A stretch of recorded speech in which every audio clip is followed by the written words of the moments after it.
it is a very, very proud moment for me to stand here and congratulate our own student, Dr. Shruti Raja. Outstanding achievement.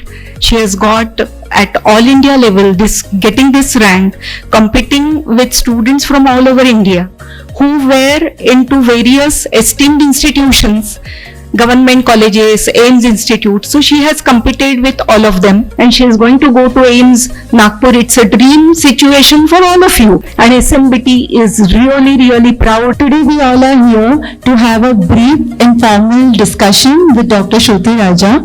Ma'am, what did it feel like when you actually saw your result? Did the rank sink in? Of course, I can't say exactly I was expecting the rank. I would say that I go by hoping for the best but preparing for the worst. So I was hoping, obviously I had prepared really hard for this exam and I really hoped I'd get a rank good enough to get a seat in AIMS. But again, when you open, when you're with that phone and you're just waiting for your result to pop up, it's like you're bracing yourself for the worst possible outcome. So it was the same with me. I was really very nervous when I opened it, but then when I saw the rank at first, I was like, no, it can't be mine. And honestly, I would have checked my roll number at least 10 times. My mother is proof for that. We were traveling somewhere and I literally opened that PDF 10 times. I downloaded it from the website twice just to see that I had not made any mistake. And then I checked it 10 times. I gave it to my mom to check it 5 times just to make sure that I was not, I have not checked somebody else's result. So it took time, obviously, but then, yeah, I was really, really happy, overwhelmed with the result. Talking about your effort, could you please give us an insight as to what it actually takes to achieve what you have done today? So the first thing is, it doesn't matter from where you have done your MBBS or what. Like, you don't have to think that you're behind in any way. Okay, I feel setting a goal is most important. I'm sure you must have seen Kota Factory. So there's a dialogue that goes that IIT is a tough battle, but when you fight a tough battle, it gives you confidence. So I feel you should always aim for the top. So of course, you should always be prepared to, see the consequences. But of course, if you really work hard, that's the main point is, you should be ready to work hard. Ma'am, that's very true. Like we all know, hard work, consistency and discipline are the 3 pillars which helps any student to go further in life. So could you please enlighten us about how being disciplined helped you through this preparation?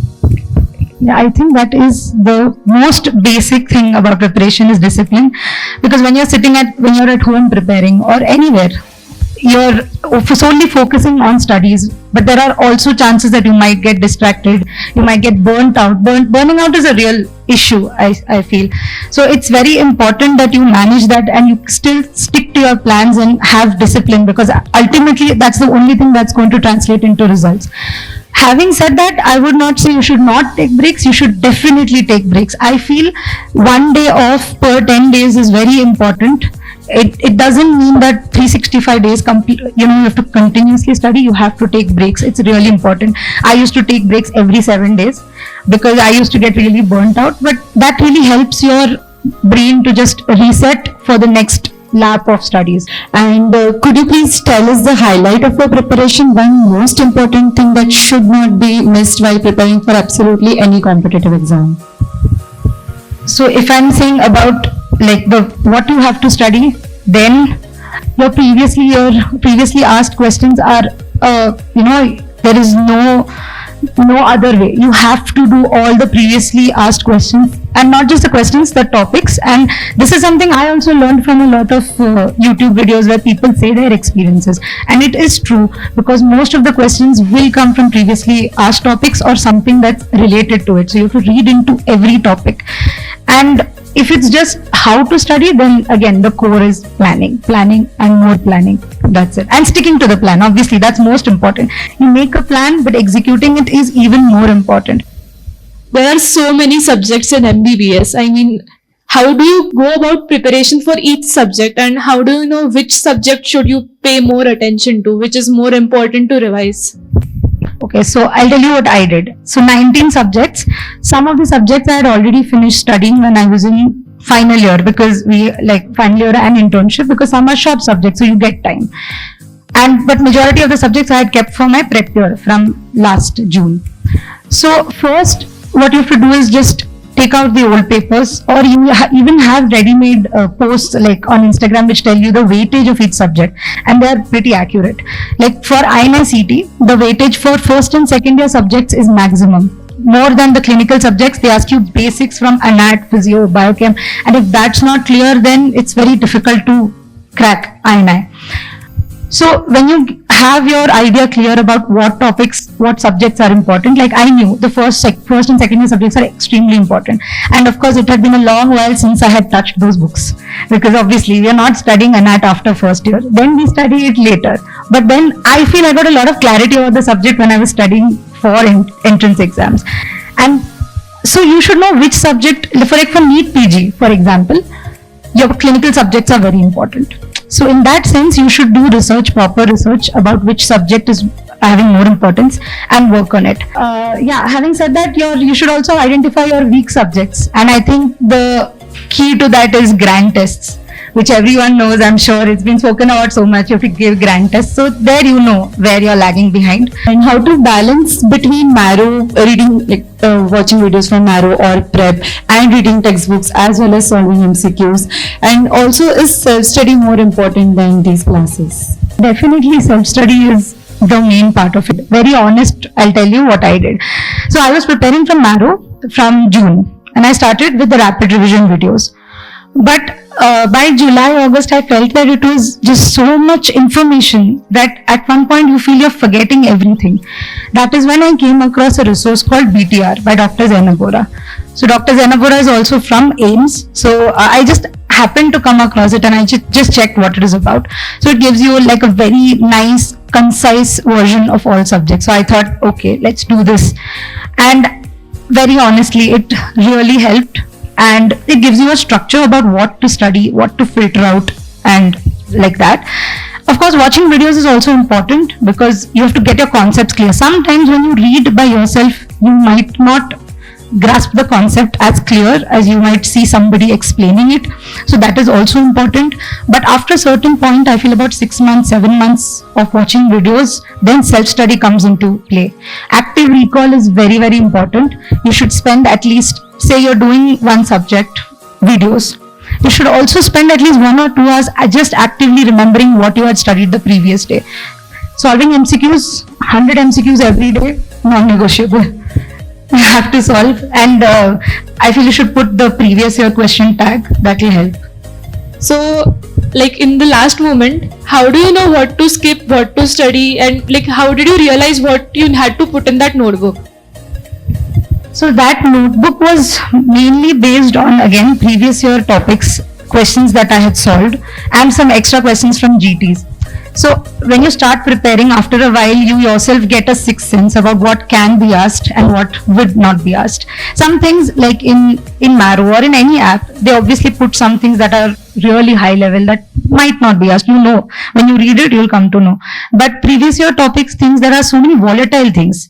The volatile things are things that you have to put in a notebook, like biomarkers, like the mutations, some mutations that they ask, pharmac stuff, so many drug names, especially cancer treatment drug names. I used to really struggle with that. So volatile stuff is what you should put in that book, and that book is not just for last moment revision. That's supposed to be revised every day. So would you please like to tell us the one mistake that you made and you would not want your juniors to repeat? I feel in any amount of revisions that you do feels inadequate. I felt that my revisions were inadequate, or I would have got a better. It's always like that. You always feel. So I feel that jitne bhi revisions ho sake, please do it.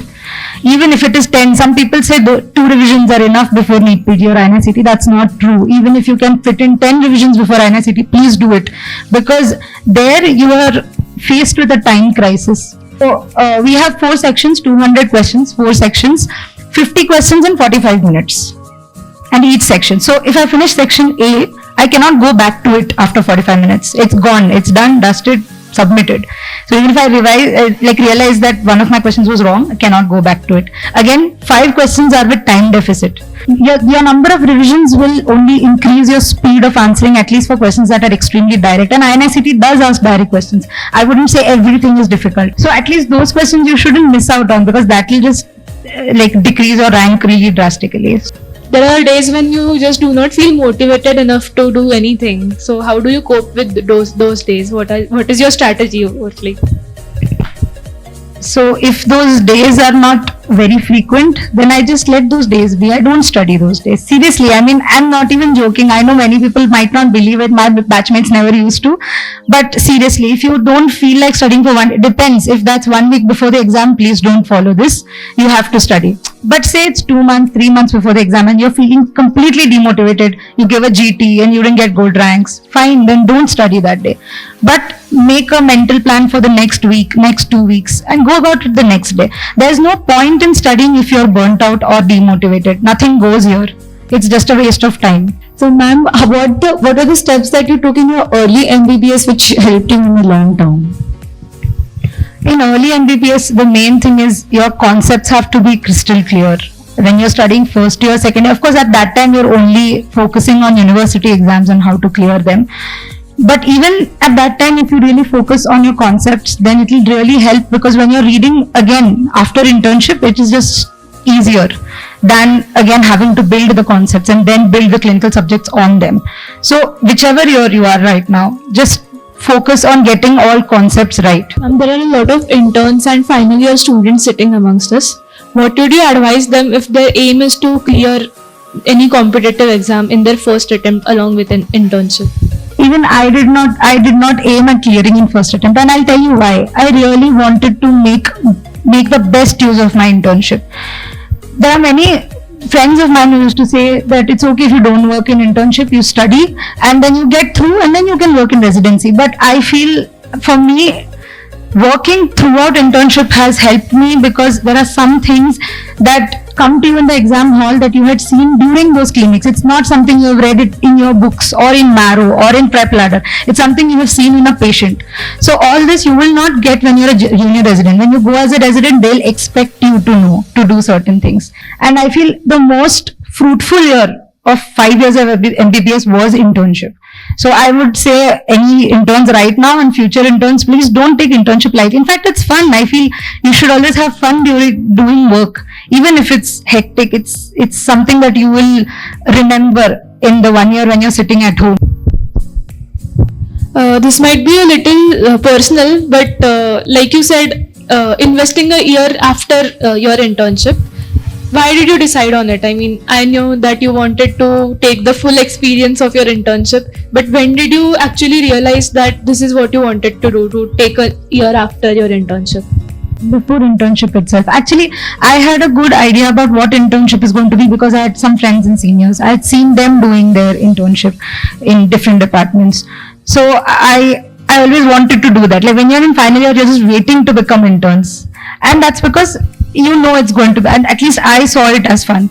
So I had already decided, I told my parents that I want to do internship completely, and then I will sit for 1 year and study, and I'll see to it that I get into a GMC. I mean, I was hoping, obviously. So yeah, I just told them I really want to do this. But of course, I gave NEET PG last year also.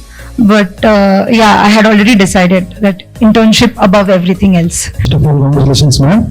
Thank you. For a great rank. While describing your movement when you were seeing your result, you said that you were at the same time preparing for the worst.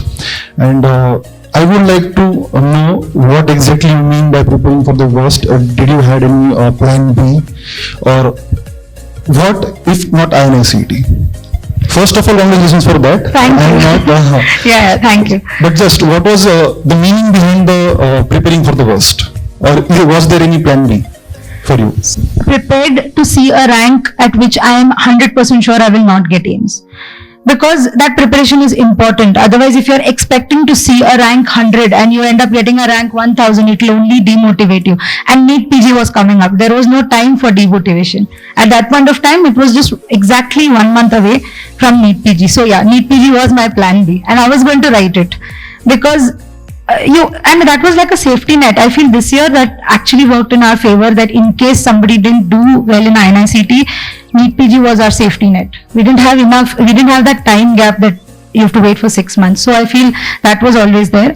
But yeah, preparing for the worst was just to see a rank where I could just say, nahi ho payega. And you should be prepared, I feel. I'm not saying think negative, but just be prepared at that moment. When you're studying for the exam, don't think ki nahi hoga. That's negativity. That's not being prepared. Once you have already given your best, you know that you have achieved your personal best, then leave it. Don't overthink it, and just be prepared to take the fall if you fall. You to choose MS General Surgery as your branch, what was the thought behind choosing that branch, and what motivated you the most? I liked surgery as a subject even in final year. I can safely say that my surgery vivas used to be better than any other viva, because I used to enjoy studying it. I'm not boasting, but I really used to like it. And it just got very, very firm and consolidated when I was in internship. And that is all thanks to my head of unit, Basti sir, because I worked a lot during internship. Of course, you will say that, we used to work the hours of a resident almost, but it was the most, I would say, enriching in terms of clinical exposure. There were so many things that we saw, and that kind of motivated me. And thank you so much, ma'am. It was very enriching, and you literally opened a lot of ways for us to believe that maybe we can do it. It's not impossible. It's not something that we have to underestimate ourselves and feel that maybe we are not capable to do this. And thank you so much for being here, and thank you so much. And please keep visiting SMBT and keep guiding us. Definitely.